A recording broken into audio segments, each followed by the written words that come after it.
to the second episode of Behind the Brush podcast. I'm Sophia. And I'm Peyton. And we are your hosts. Last episode, we did our official introductions, and we did a cute little question and answer about ourselves. We got into 2 segments, which was Hack or Whack and Trend or Travesty. And before we jump into today's episode, let's see what the nails of the day are. Yeah, show us your nails. Okay. You go first. Let's see what we got going on. Here are my nails. What do we got going on? We have a cute spring moment. Yes. So I wanted to definitely... So I definitely wanted to do yellow nails because I felt like I hadn't done yellow in a while. And yellow is really cute. Yes. Like, it really is. It's honestly gorgeous. Like yellow and oranges are like my favorite on nails because they pop so much. And this was definitely a lazy set, and I just was like, yep. Let me just find something to put on here because I wasn't sure what I wanted to do, and I hate when I put something on my nails that I don't like, and then the next day I'm doing my nails again. Yeah. So I'm like, eh. Because sometimes when it's just simple, it eats. Yeah. It's just simple and like, you know what I mean? Gets to the point. And I feel like that's what these French are doing. Like, they're not full French, they're like hollow French. So I'm like, that gives. Yeah, that gives. So cute. All right, And so let's see yours. Yes, it's Venom moment, Venom. So this is actually funny because I was telling you the other day that like I'm cheating on Square. Literally, guys. Like, this is a brand new set, and as it was kind of impulsive decision to do the stiletto, and of course the other hand has nothing because I'm a nail tech, and of course only one of the hands has the design. That part. Yeah, but I usually do Square, but all the designs I was looking at for like inspiration were like on the low stiletto. Word. And even though you be looking at a set and you're like, oh, just the design, I'll do it in the shape that I want. Nah. So I'm stiletto caught up to her today. Yeah, I'm riding the stiletto boat right now. Wowzers.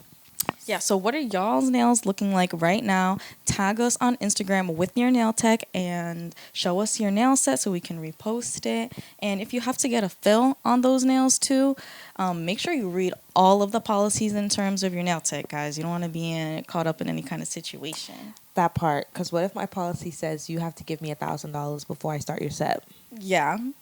What if my policy says you get a beat down before you sit in my chair? On site. In the policy. You agreed.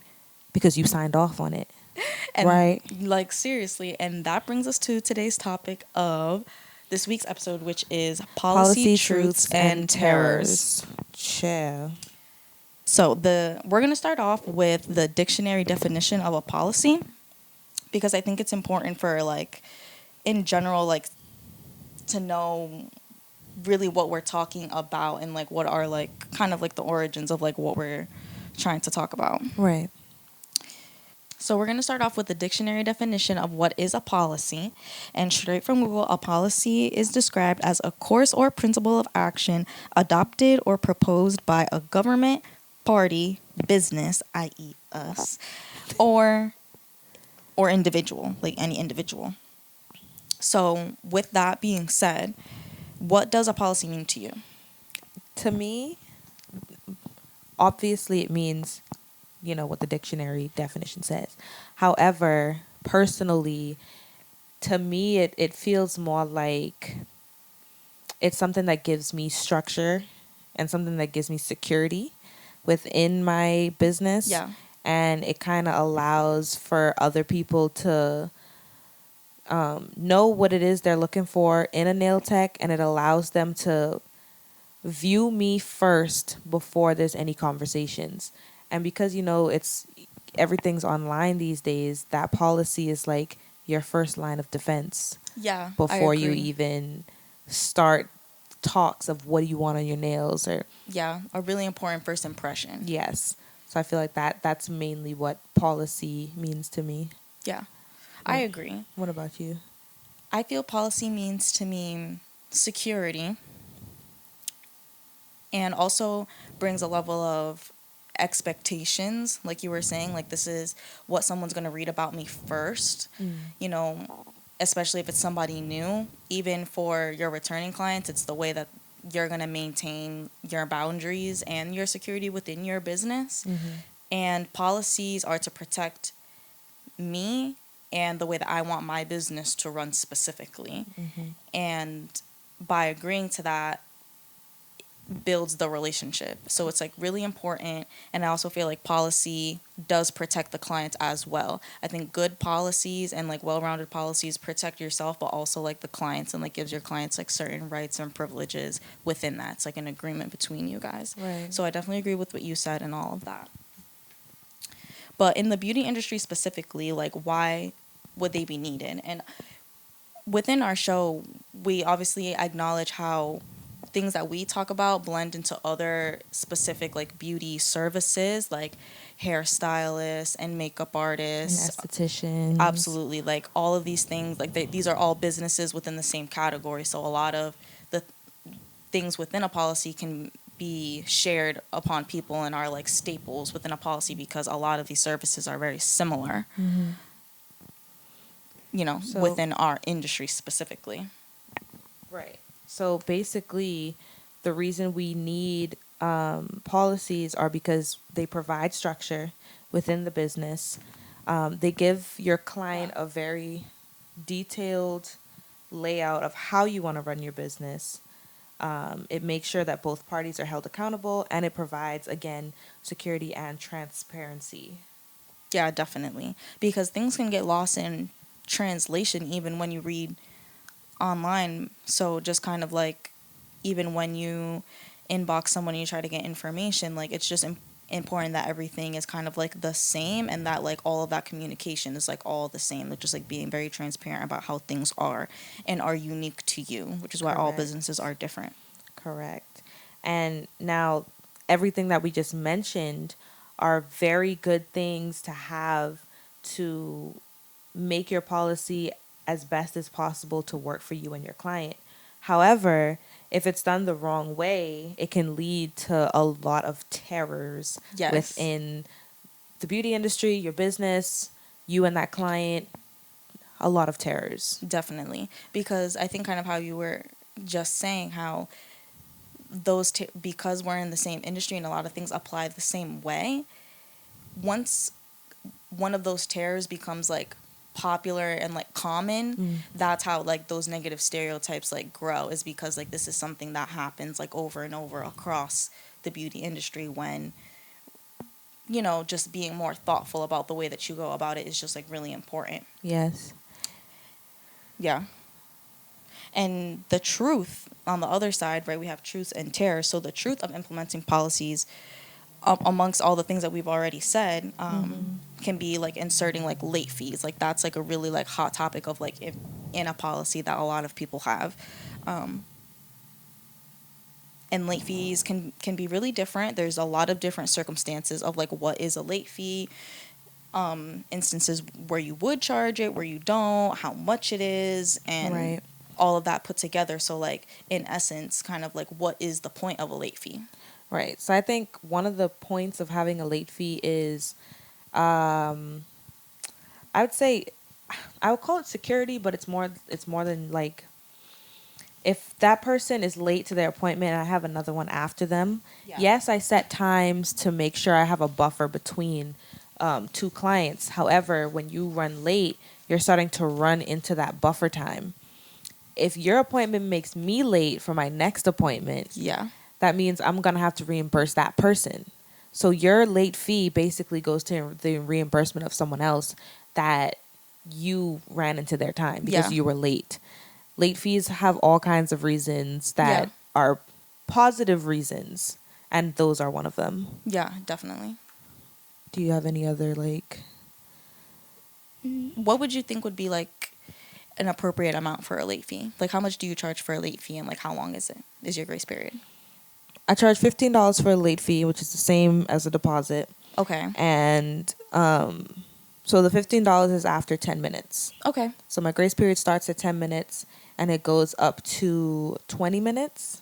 20 minutes is where I cancel the appointment. Okay. Because after 20 minutes, you're well over into the buffer time. You're well over into someone else's time. Yeah. Because It kind of just changes the whole circumstance of like that whole appointment. Exactly. And it's almost as if like, all right, you're late. Even if you were like my last appointment of the day, Yeah, definitely. now you're running into personal time. Yeah. Which I feel like we covered in our last episode if you didn't see. But like it's like me working at Walmart and I'm done with my shift, Yeah. and the owner's like, "Hey, I know you're done with your shift, but I need you to stack shelves." Mm-hmm. And it's like now you're running into my personal time. So late fees can definitely be used that way. Yeah, definitely. What's more like your late fee?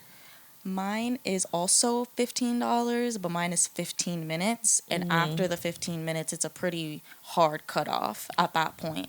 Um, Again, for that purpose of running overlapping into other time, and my own personal schedule. And personally, I feel like 15 minutes is a long time. I'm really reasonable when it comes to it, as long as you communicate and you let me know that you're running late, especially in circumstances where even when someone could be 5 minutes late, I still feel confident that we're like on track, on time. As soon as you get here, it'll only take a couple of minutes to really settle in, and then we'll be on our way, good to go. But if you're going to be getting here by or past 15 minutes, I feel like we're already dipping into way too much time. Right. But otherwise, even if you are 5 up to 10 minutes late, I still feel like that's something that I can work with within my schedule. And so I pretty much do like $1 a minute, so $15 in 15 minutes. Which makes a lot of sense. Now, we gave you the positives and the good things Yeah. about having late fees. Now, the terrors of these late fees would be overcharging on a late fee. Yeah. And there are many instances where you see people really overcharging for being.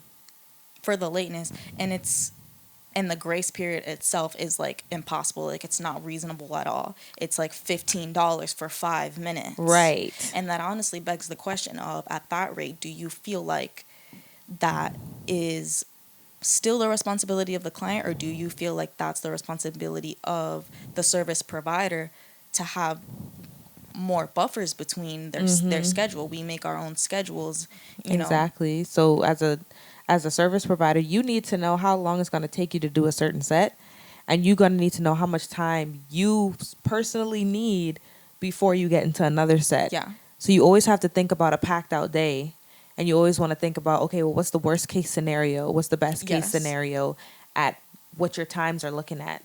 Because if you don't visualize times in your head, that's how you come up with these unreasonable grace periods, these Yes. unreasonable late fees, because you yourself don't even know how long you gonna take Yeah. doing what you have to do throughout the day. Because I feel like it's that situation of you're trying to boss babe too hard, and you're like, yeah, if I do 4 clients a day and they each take me this amount of time, I can charge this amount of money. But that's only if everybody comes perfectly on time, and that is just not reasonable in the world that we live in. And like you said, it's the responsibility of you as a service provider to accommodate yourself. In my own personal schedule, I have the grace period already installed into the amount of time your appointment is going to take.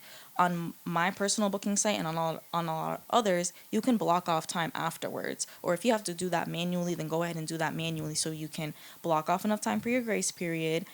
So let's say that's even as little as 10 minutes. Yours is 10 minutes. Yeah, 10. 10 minutes, right? That's pretty decent. 10 minutes for them to be late, 10 minutes for you to clean up, and let's say 10 minutes for you to catch some fresh air and have a snack. 30 minutes between your clients is the minimum amount of time that you would actually need. But expecting everyone to be perfectly on time or less than 1 minute late for you to be able to accommodate your own like max boss babe schedule, I feel like is where like that unreasonableness comes in. Yes. And I also feel like social media definitely plays a part in every aspect of your life. And trying to mimic someone else's schedule because you see it works for them, or mimicking their policies because it works for them, doesn't always necessarily mean it's going to work for you. Definitely. Because if I look at your schedule and I'm like, oh yeah, I'm going to just copy whatever she does. Yeah. But I don't work as fast as you. I might not work as quick or as slow. I'm not the same person that Soph is. Yeah. So at the end of the day, it's all a work in process. Nothing is quick and easy. Yeah. Like I always like to say, there's no such thing as easy money, Yes. free money. Yes. Everything is always you have to work for. So as you move through your nail journey, your nail tech Mm-hmm. journey, you need to realize that whatever works for you may not work for me. Yeah, definitely. And that's fine. And what about another kind of hot topic with policies, which is like not refunding deposits? The D word. We said it. The D word. Oh my Deposits. gosh. That is such like the only time I feel like you should keep a deposit, Keeping a deposit. keeping a deposit is if it's something that is completely out of your control. Okay. And when I say that, I mean if there was no reason for them to be late, Okay. and I'm Like you talking had about communicated past, beforehand, yes, and now it's just kind of like, why are you late if we were like communicating? right. And another thing is like no call, no shows. 100%. I agree. Like Same you're day not commenting with cancellation. me, same day cancellation. You're not communicating with me, and 5 minutes before the appointment, you have to cancel. Yes. Or I'm sitting here at 1:30 texting you, where are you? Where are you? Not getting any response. Yeah. 20 minutes pass by, and I'm like, well, I could have filled it Yeah. if I had known, but because I can't fill the spot, I need to, because some people do. You pay the whole fee, Like the the whole service service in its fee, entirety. right? And Or even a very high percentage, like 50%. right. And some people, have their gripes with that, but like for me, I just take the deposit Yeah. because I'm like, you didn't receive a service, no harm, no foul, so I'll just keep the deposit. Yeah. Now, when giving the deposit back, if it's your fault, you have to give it back. Yes. You can't be money hungry and just grab the money and be like, Yes. oh well, because I wanted to go out to a party tonight, I'm not gonna give you back your deposit. Yes. So I like, what are your thoughts on this? I agree, especially when it's your own reasonings that it's like you have to cancel. Let's say, especially if it's also the same day, you should definitely be very apologetic and accommodating, and definitely like refund their deposits.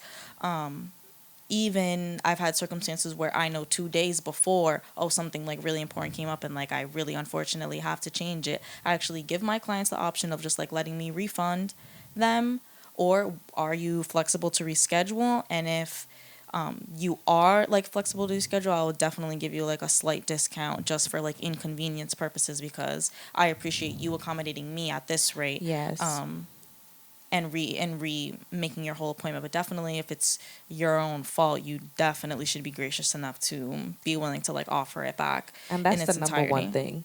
Like, I understand people saying like you send a deposit. That's like, a deposit is literally the money to hold your spot. Yes. I'm giving you $15 to hold my spot so I can come in and get my nails done. Yes.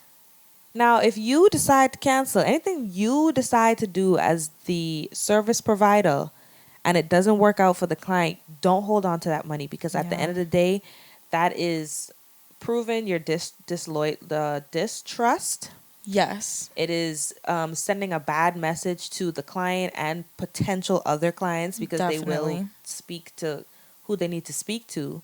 That same And day, once it's canceled. Oh, I thought you were gonna get your nails done. No, no, she had to tell me she canceled yeah, on me. I don't know what I'm gonna do. Da, da, da, da. That's exactly how it happens. yes. So now you're trying to figure out, oh, well, why is my clientele declining? Because you're not trustworthy as a service provider. Yes.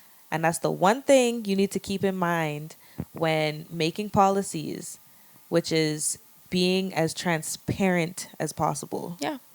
You need to keep that open line of communication, and you need to be able to be trustworthy to potential clients and your clients. Yeah. That's definitely true. And just also being reasonable with yourself about what you're able to do. Don't overpromise, because then that's how you underdeliver. Yes, yes, building expectations. But those are really good points about making policies. It's very individual. It works for the person behind the business, and it is supposed to help everything run smoothly, work better between you and your clients. Yeah. And now we're actually going to have a video where, someone's talking about what they have in their policy. Yes. Let's take a look.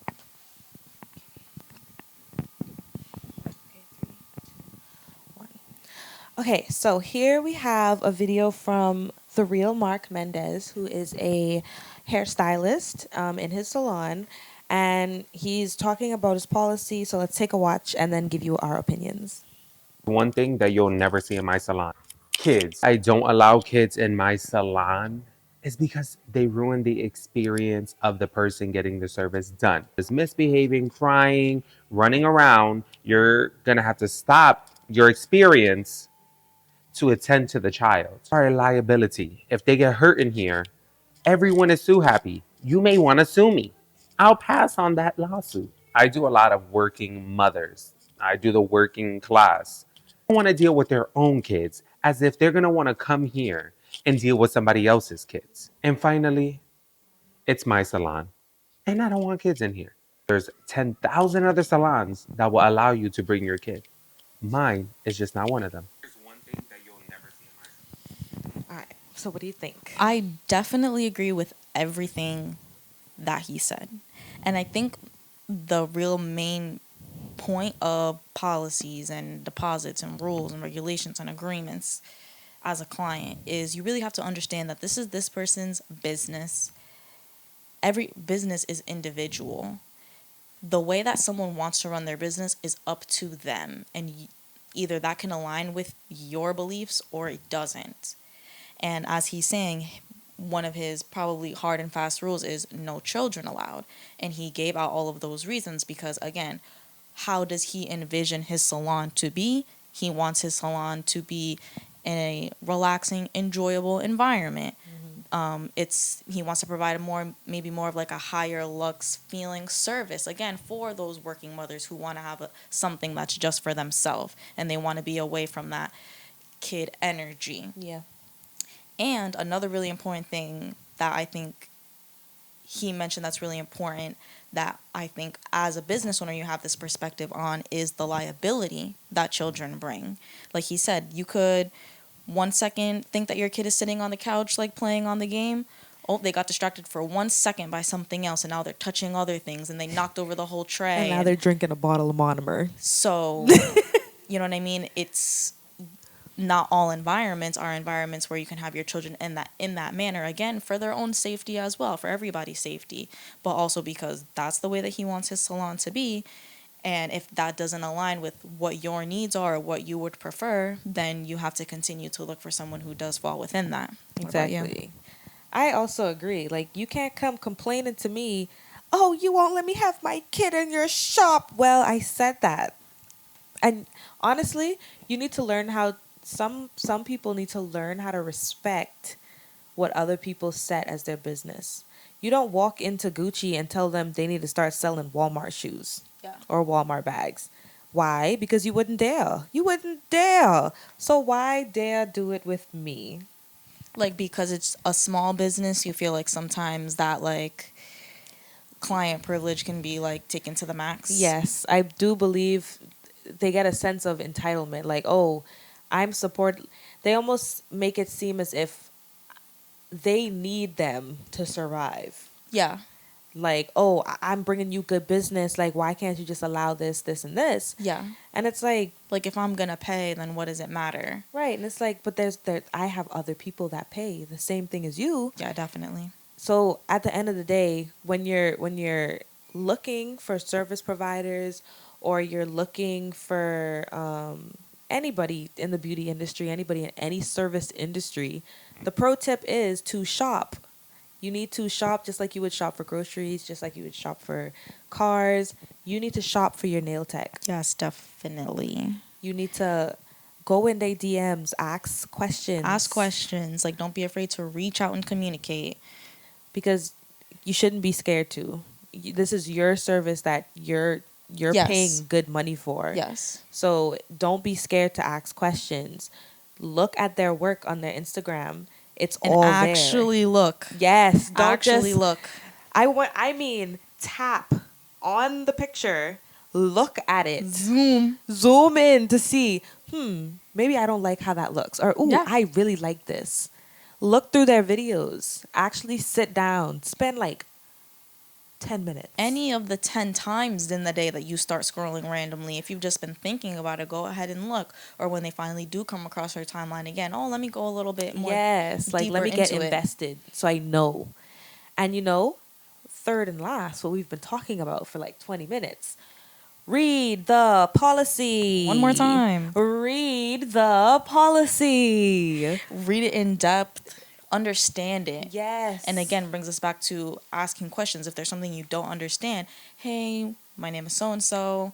I was reading your policy. What is your policy about late fees again? Yes. How can I pay my deposit? Like, ask those questions And- if you're confused. Because again, good policies should be very easy to, really like be able to read and understand. But if you don't, feel free to like reach out. Yes, because we didn't spend all this money for a booking site for nobody to use them.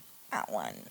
Side eye. This is monthly, guys. Literally, side eye, side eye. Yeah, I definitely agree with all of that. Let us know in the comments if, you guys have experienced any of these truths or terrors. Let us know. Also, in the website, you can do an anonymous posting and tell us your stories, bad stories, good stories. Just let us know, down below in the comments of your Definitely. truths and terrors. Yeah, and personally, I've experienced some of these truths and terrors. They go like hand in hand with each other. But like, I just wish I had a confessional to like go and talk about these things sometimes. Oh, really? Yeah. Funny you would say that. How would you like to make a confessions of a nail tech with me? Ooh, yeah. I thought you'd never ask. Yes, yes. So without So, further ado, we're gonna do Confessions of a Nail Tech.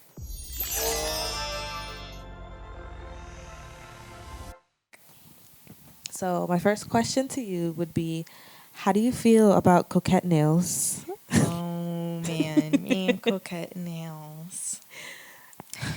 All of these trendy things that come across, it's just, for me, it's just like, why, kind of. Like, why, like, force it, kind of, and, like, make this trend something that will probably go out of style. Because when you make it a trend, you make it temporary. Oh, this is just what I want to do right now. Or I seen this person do it, let me do it right now. Versus like incorporating different kinds of designs and techniques to make a style of nails. You know what I mean? And so when you get people that ask for like trendy stuff, like that's totally fine. But I feel like that also just kind of like restricts kind of like your creative like ability. If you're just like, okay, someone wants coquette nails, this is like how they want them, which is fine. At the end of the day, you can like want what you want. If you want pink French nails with the bows, that's fine. But that doesn't have to automatically just make it like coquette. Like, I don't know, just because it has the bows on there. When it's just, you can have so much more creative range. Yes. And still it can be coquette, but it just doesn't mean it has to be a certain thing. Exactly. And I'm just like, some nail techs really don't know what these words be meaning. Yeah. Like, I didn't know what coquette nails were. Bye. And I'm just like, you're going to have to send me a picture or something because Help me understand. I don't know what it is. Like, I can't help you No, unless facts. you tell me what it is. But yeah, I agree with your sentiments. They all make sense, honestly. Why don't you confess something to me about colored acrylic? Colored acrylic once had a place in my heart because Yeah. that was all I did. Yeah. Only colored acrylics. I wasn't really messing with gel at the time, so it was like, when the ombres and the marbles were out, and Yeah. it just seemed easier. Like when you're first kind of learning how to do nails and you're like trying to like do more of that acrylic work and get better at Yes. doing acrylic, that's like all you're using, like Yes. off rip all the time. Yes. So you're just buying stuff all the time. Just let me get more and more and more, like the whole Roy G. Biv rainbow of like acrylics. Seriously, and then you realize that the acrylics is actually harder than the gel. Yeah. Especially when it comes time to take it off or change Anything. like literally anything. Like, oh, you don't want the marble anymore? We're going to have to drill through all of this and then place another thing on top just so you can't see the marble anymore. Yeah. So I definitely, a time in the past, love me some acrylic nail powders. Now in the future, they're Yeah. kind of like case It's by hard to case work basis. with, which I don't know if have seen like those kind of like viral nail videos that go viral of like making crazy acrylic designs and they're cutting it and doing all the other stuff. Yes. Like, that's cool, but like don't come asking me for that. For real, because it's cool and all, And the end product be like, oh, you got all of that from acrylic. Yeah. But I'm not gonna sit there in an appointment and be like, all right, guys, we're gonna sit here for at Yeah. least 3 hours trying to cut and divide and And make it like you a constructor on this nail for real, because you Yeah. just cutting and cutting. because I'm not doing it, and you're not gonna want to keep it up like that afterwards. So let's just And don't cut be to the complaining chase. how long you sitting in the chair because you don't understand the process of what's going on. So let's just not do that. Yeah, and- colored acrylics is not the wave anymore. Sorry to say. Just so sorry. But my next question for you would be, what's the limit before you flip the table on stiff hands? Stiff hands and arms, because that's really what it is. And the limit is like, just how much do I have to like overcorrect you?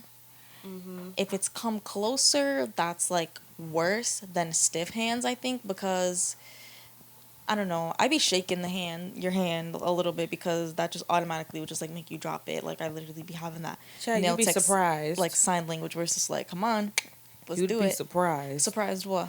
You try to shake their hand, And it's thinking still. it's still tight. Oh, you know what's the funniest thing about stiff hands, honestly, and like no offense to nobody, but is like the levitating. Oh my god! Like where you flying off to? Where you got the hand like right there, and out of nowhere you just want to be like with the finger, and it's like come down, back. Right. And it's like when Like- you try, like if you're trying to draw French, but their pinky is in the way of your hand drawing Like, the just French. drop it down. Like come on, just put it down. Relax. I be seeing it twitch, like literally in the corner of my eye. The pinky's like, Because they're trying to hold it there, and it's like, no, Yes. let it go, Like, let just it go. let it Literally, go. please. Just let it go. So like, but like when your arm is stiff, that's worse. If it's your arm's out, but your hand's just kind of like stiff, we could work with that. But not if your arm is like not working. Right. Or you putting your elbow in all kind of weird positions because you think one way is more comfortable than the actual like holding it how it's supposed So it's to be. just like be comfortable. If you're not comfortable, that's gonna make you want to be stiff. So like get closer if you want. Our knees can like kiss for a little bit. That's right. okay. Like don't worry. That'd be so funny. Okay, but you need to be close so I can be comfortable. So we're both not breaking your back and my neck. That part. Because you don't have to bend over to look at your nails just yet. Like, you can Let me look at cook. them. Let me cook. Keyword. Just let them cook. Let your nail techs cook. Like, That's seriously. all. But I mean, but like specifically though, like if I have to correct like more than twice, like on that second time where it's already like either closer or like relaxed or something, you gotta like do a meditation or something to get you to relax. She said y'all got 2 times. 2 times. Then you're in trouble. And she's turning into Jackie Chan. Okay? Y'all, if you don't read the policy, she gonna jump kick you. Just whack. Okay, your next confessional question is going to be, how do you feel about squeeze-in appointments? Squeeze-in appointments. What's squeeze-in appointments for you? Okay, so basically I got 2 types of squeeze-in appointments. One is for when I have a fully booked day and my personal time that I set off for myself, Okay. I'll scratch that off and take you Okay. in that squeeze time, Okay. which I normally wouldn't do. Yeah. Or it's on my off days. Okay, yeah. Because- that's definitely considered squeeze. Word, Like, because- we're closed, but I'm open for you. Like it's the day before Christmas and I'm closed, but you want your nails done? That's a squeeze fee. Yeah. And only if the money is right. You feel me? Yeah. Sometimes it's okay to be money hungry. It's okay for good reasons, to push yourself, motivation. Yeah. Because if it's a $40 set that can be done another day, you just don't want to come in on the other day. Yeah. It's like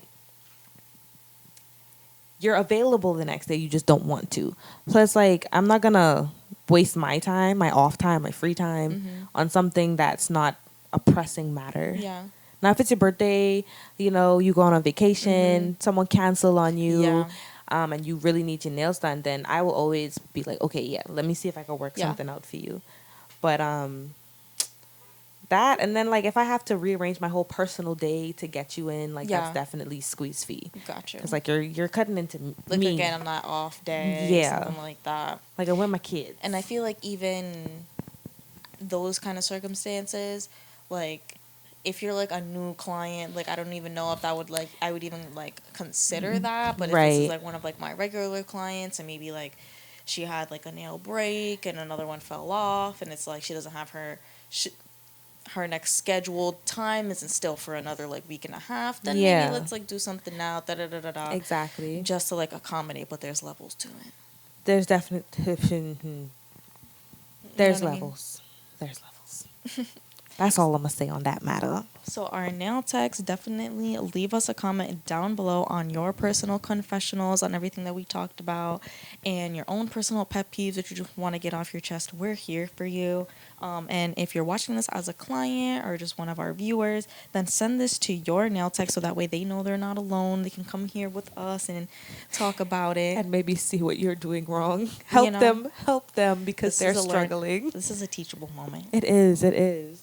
So, but wasn't that like really good to get off your chest? Yeah, Like, it don't you was. feel lighter? I do. You do. You understand me. Of course, of course.